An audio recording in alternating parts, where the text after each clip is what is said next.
sabia que existem técnicas para melhorar a relação de seus filhos com os estudos? Então, fique tranquilo e acompanhe o nosso Tira Dúvidas de hoje.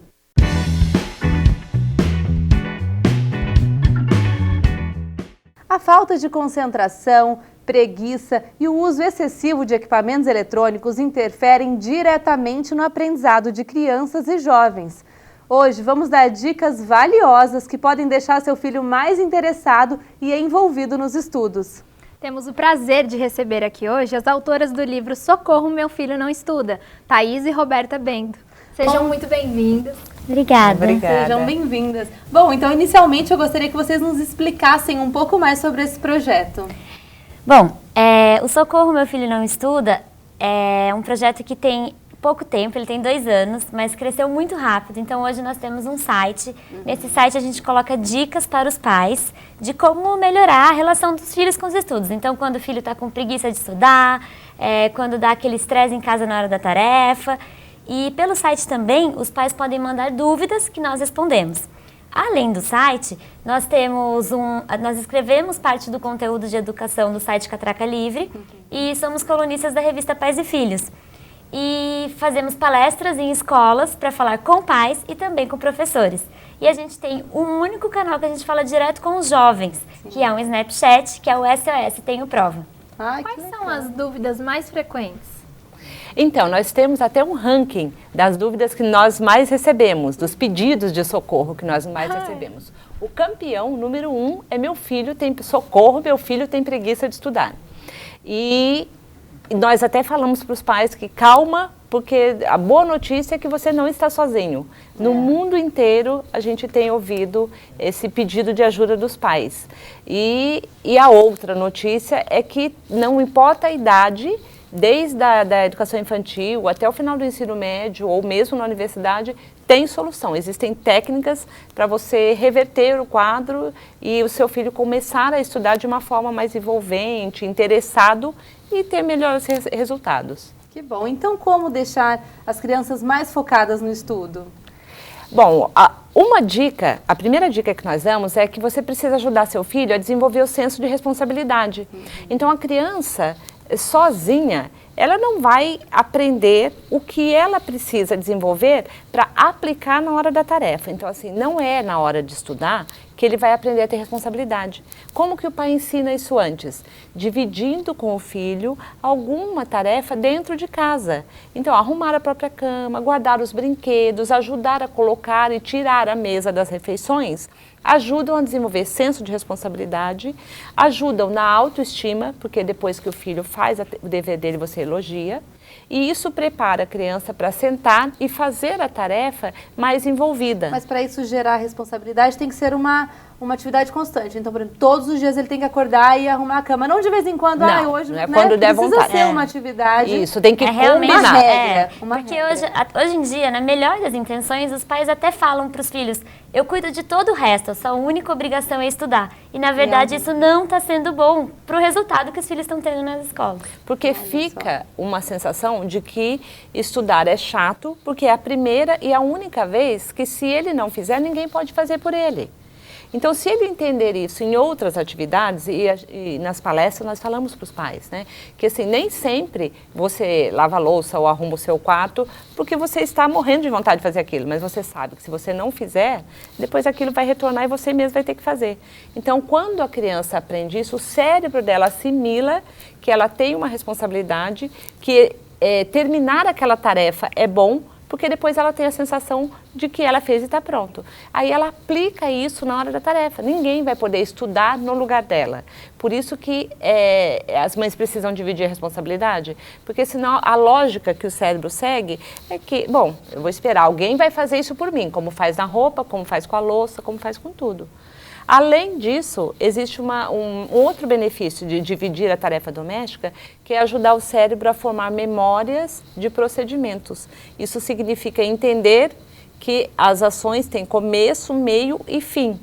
E a criança que tem memória de procedimento pobre, ela tem dificuldade, por exemplo, em aplicar as operações matemáticas. Ela pode até aprender as 4 operações, mas depois ela não consegue aplicar, por exemplo, num problema na hora da prova. E se ela for mal na prova, ela deve ser punida? Não deve ser Então, punida. esse é um dos outros dos campeões que a gente recebe de pedido de socorro, bom, a mãe falando, ou o pai, já tirei o celular dele, já tirei a TV, já está sem videogame, e ele continua indo mal, continua trazendo bilhete da escola. E, na verdade, a gente gosta de falar que quando o pai tira como castigo, recebeu uma nota baixa e a criança fica uma semana sem celular.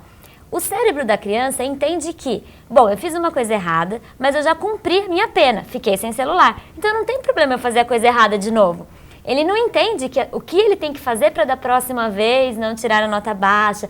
Então a gente gosta de falar para os pais, ao invés de tirar as coisas dos seus filhos, dê para ele mais responsabilidade quando ele vier com uma nota baixa ou um bilhete da escola. Então realmente senta com ele e fala, você tirou 5, qual é a sua meta para o próximo bimestre? Quanto você vai tirar? Daí o filho que vai estabelecer a meta, porque ele se compromete, é uma meta que ele está estabelecendo para ele mesmo. Ele fala, 7, tá bom, agora vamos listar o que você vai fazer para conseguir o 7.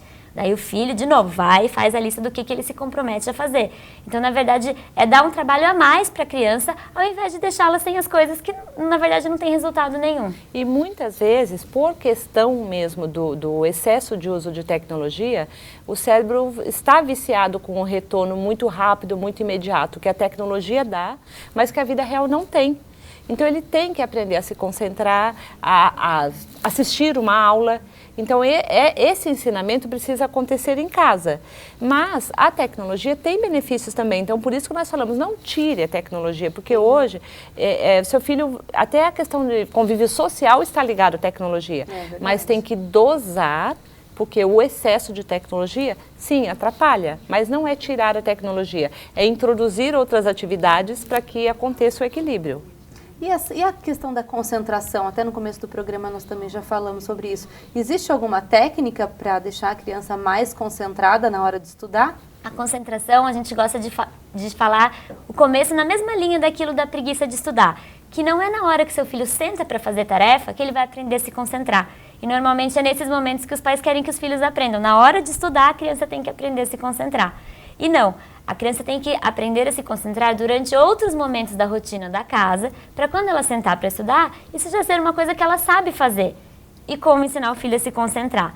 Bom, primeiro dando o exemplo, porque a gente vê muito que os pais falam para os filhos, faz uma atividade de cada vez, mas os filhos não, mas os próprios pais não fazem. Então a gente gosta de falar para os pais, tenta estabelecer que em uma refeição do dia, todo mundo vai deixar o celular carregando em outro quarto e vai fazer a refeição só conversando, nada de tecnologia no meio. Porque existe um mito de que essa geração de hoje é a geração multitarefas, porque realmente eles fazem muitas coisas ao mesmo tempo e sofrem uma pressão muito grande para estar conectados em muitas coisas, falando com muitas pessoas, mas o cérebro da geração de hoje aprende do mesmo jeito que aprendia o cérebro do nosso tataravô. Ele precisa focar e precisa aprender a se concentrar em uma atividade de cada vez. E a criança só aprende isso quando ela vive na rotina da casa mesmo, e não quando ela senta para estudar. Então, para crianças menores, nós até sugerimos que quando a criança estiver brincando com joguinhos, com peças de montar, que desliga a televisão. Guardou o brinquedo? Agora assiste televisão. Uma coisa de cada vez. Uma coisa de cada vez. Porque senão, na hora de sentar para fazer a tarefa ou entender um conteúdo da escola, a criança não consegue fazer isso, porque o cérebro dela está habituado, viciado com uma sobrecarga de informações. E não existe como a aprendizagem acontecer se a criança não focar em uma coisa só. O estabelecimento de regras rígidas é indicado na infância? Então, um dos fatores que está causando o baixo desempenho escolar é a falta de limites dentro de casa. Só que não adianta dar as ordens, é combinar com os filhos e fazer com que aquilo que foi combinado seja cumprido. Como que os pais fazem isso? Primeiro, tem que acreditar que o filho é capaz de combinar alguma coisa e cumprir, porque geralmente os pais falam para nós quando a gente fala assim, olha, então você vai, por exemplo, todo mundo almoçar sem computador, sem televisão, sem celular. Ah, mas o meu filho não vai conseguir. Nós falamos assim, então, a primeira coisa, você tem que acreditar que ele é capaz. Porque hoje em dia as crianças e os adolescentes, eles têm tanta facilidade em entender coisas que nós não conseguimos da tecnologia, porque eles não seriam capazes de entender outros momentos ou atividades. Eles são capazes. Bom, estabelece, combina, por exemplo, a questão de dividir uma tarefa, arrumar o quarto. e faz se cumprir. Como que você faz cumprir? Você fala pouco quando ele não faz e você elogia muito quando ele faz. O que acontece hoje na realidade é o inverso disso. Quando a criança não faz, a mãe fala muito. E o pai chega e conta para o pai, conta para a avó, e conta para todo mundo e fala com a criança. Quando ela faz, aquilo passa como se nada tivesse acontecido. E a mensagem é, eu chamo atenção quando eu faço o errado, então vou continuar fazendo o errado ou deixando de fazer o certo. Então combina e fala, pô, então a partir de amanhã você que vai fazer. Quando você passar, se ele fez, muito elogio, porque o cérebro precisa. O elogio é a recompensa que gera o desejo de fazer aquilo novamente. Se ele não fez, olha, o seu quarto que nós combinamos, e sai. Não pode ficar lhe dando um sermão de meia hora, porque daí funciona, a mensagem vai errada para o cérebro. Oba, estou chamando a atenção. Então você tem que reverter esse quadro de que chama atenção pelo errado. E aí eu falo para os pais, respirar fundo, passa, fecha a porta do quarto e deixa, como se não fosse com você. E a consequência vai voltar para ele, porque quando ele chegar lá o quarto está arrumado, além de outras coisas, agora ele tem um quarto também.